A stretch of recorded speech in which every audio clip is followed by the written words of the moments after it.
గలిలయలోని నజరేతను ఊరిలో దావీదు వంశస్థుడైన యోసేపును ఒక పురుషునికి ప్రదానము చేయబడిన కన్యక యొద్దకు దేవుని చేత పంపబడింది. ఆ కన్యక పేరు మరియా. ఆ దూత ప్రత్యక్షమై ఆమెను చూచి, దయాప్రాప్తురాలా, నీకు శుభం, ప్రభువు నీకు తోడై ఉన్నాడని చెప్పాడు. ఆమె ఆ మాటకు బహుగా భయపడి, ఈ శుభవచనం నీ ఇంటిలో ఆలోచించుకుందా.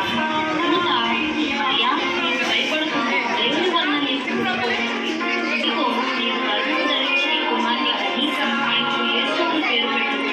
ఆయన గొప్పవాడై సర్వోన్నతుని కుమారుడు అనబడును. నేను పురుషుని ఎరగగా ఇది ఎలా సాధ్యము?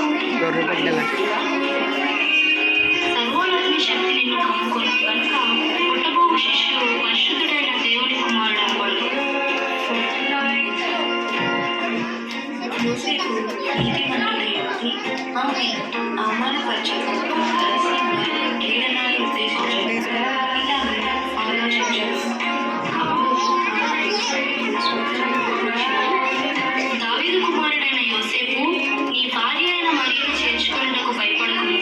ఆమె గర్భము ధరించినది పరిశుద్ధాత్మ వలన కలిగినది. ఆమె ఒక కుమారుని కనును. తన ప్రజలను వారి పాపముల నుండి ఆయనే రక్షించును కనుక ఆయనకు యేసు అని పేరు పెట్టదు అనెను. ఇదిగో, కన్యక గర్భవతి అయి కుమారుని కనును. ఆయనకు ఇమ్మానుయేలు అని పేరు పెట్టుదురు అని ప్రభువు తన ప్రవక్త ద్వారా పలికిన మాట నెరవేరినప్పుడు ఇదంతయు జరిగెను. ఇమ్మానుయేలు అని పేరునకు భాషాంతరములో దేవుడు మనకు తోడని అర్థం.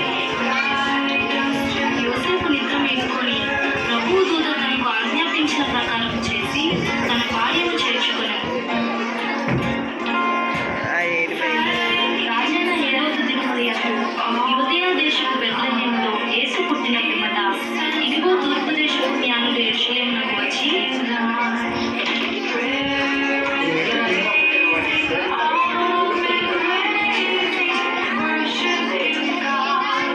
మీరు వెళ్ళి ఆ శిశువు విషయమై జాగ్రత్తగా విచారణ తెలుసుకొనగానే నేను వచ్చి ఆమె బోధించినట్లు నాకు వర్తమానము తెండి.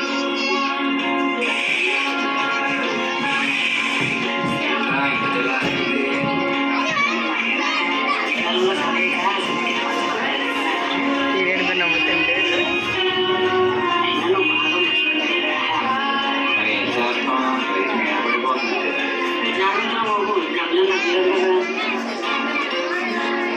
రైతు మీద పడిపోతుంది. ఆ దేశంలో కొందరు గొర్రెల కాపరులు పొలంలో ఉండి రాత్రివేళ తమ మందను కాచుకొనుచుండగా ప్రభువు దూత వారి యొద్దకు వచ్చి నిలిచెను.